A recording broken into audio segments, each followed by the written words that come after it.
On March 15, 2025, the world awoke to the news of renewed military action in Yemen. Former U.S. President Donald Trump, just 2 months into his new term, had ordered a series of large-scale airstrikes against the Iranian-backed Houthi rebels. These strikes, utilizing aircraft from the USS Harry S. Truman stationed in the Red Sea, marked a significant escalation in the long-running Yemeni conflict. This was not a surgical strike but rather a demonstration of force, signaling a more aggressive approach to U.S. foreign policy under the newly re-elected Trump administration. The world watched with bated breath as initial reports trickled in, painting a grim picture of explosions illuminating the night sky over Yemen. The strikes targeted key Houthi strongholds, military installations, and critical infrastructure, sending shockwaves through the region.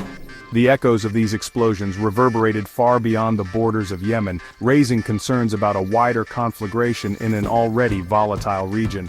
This was not the first time the U.S. had intervened militarily in Yemen. The country has been mired in a brutal civil war since 2014, with the U.S. previously providing support to a Saudi-led coalition battling the Houthis. However, the scale and intensity of these latest strikes, coupled with the direct involvement of U.S. forces, marked a significant departure from previous engagements. The decision to return to a position of military intervention so early in his term raised questions about Trump's foreign policy objectives and his willingness to engage in protracted conflicts.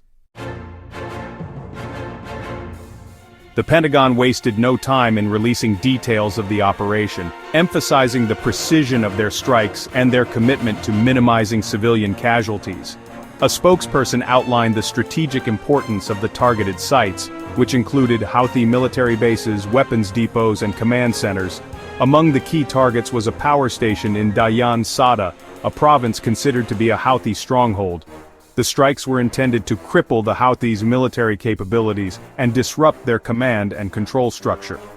By targeting their infrastructure, the U.S. aimed to degrade their ability to launch further attacks and pressure them back to the negotiating table. The Pentagon released footage captured by drones and aircraft, showcasing the devastating impact of the strikes on Houthi targets. However, reports from international observers and humanitarian organizations painted a different picture on the ground. The strikes, while precise in some instances, also resulted in significant damage to civilian infrastructure located near the targeted sites. Hospitals, schools, and residential areas were caught in the crossfire, highlighting the inherent difficulty of conducting surgical strikes in densely populated urban environments. The Pentagon's narrative of precision strikes stood in stark contrast to the images emerging from Yemen, showing the devastating human cost of the operation. The strikes reignited the debate about the use of force in complex conflicts, particularly the effectiveness of airstrikes in achieving long-term strategic objectives without causing widespread civilian harm. The Houthi movement, often referred to simply as the Houthis, has been a significant player in Yemen's complex political landscape. In response to recent events, the group has issued statements condemning external interventions and vowing to continue their resistance.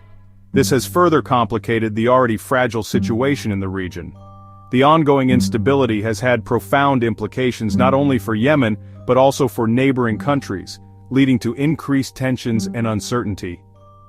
As the conflict drags on, the humanitarian crisis worsens, with millions of people in dire need of assistance. The international community remains deeply concerned, urging for a peaceful resolution to the conflict.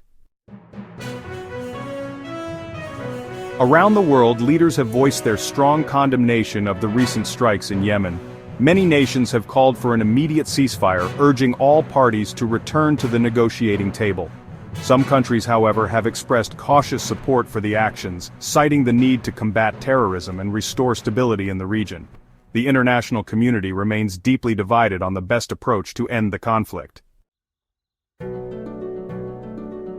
To fully grasp the current situation, it's essential to understand the roots of Yemen's civil war. The conflict began in 2014, when Houthi rebels seized control of the capital, Sana'a, and later declared themselves the new government. This led to a complex and multifaceted war involving various factions, including the internationally recognized government, southern separatists, and extremist groups. The war has been fueled by regional rivalries, historical grievances, and economic struggles. Experts are increasingly calling for a diplomatic and multifaceted approach to resolve the conflict in Yemen. They argue that military solutions alone will not bring lasting peace. Instead, a combination of political negotiations, humanitarian aid, and economic support is needed to address the underlying issues. Many believe that only through inclusive dialogue and international cooperation can a sustainable resolution be achieved. The humanitarian impact of the strikes in Yemen has been nothing short of devastating. Millions of people have been displaced, and the country's infrastructure has been severely damaged. Access to basic necessities like food, water, and medical care has become increasingly scarce. The United Nations has described the situation as one of the world's worst humanitarian crises, with countless lives hanging in the balance. The urgent need for aid and relief efforts cannot be overstated.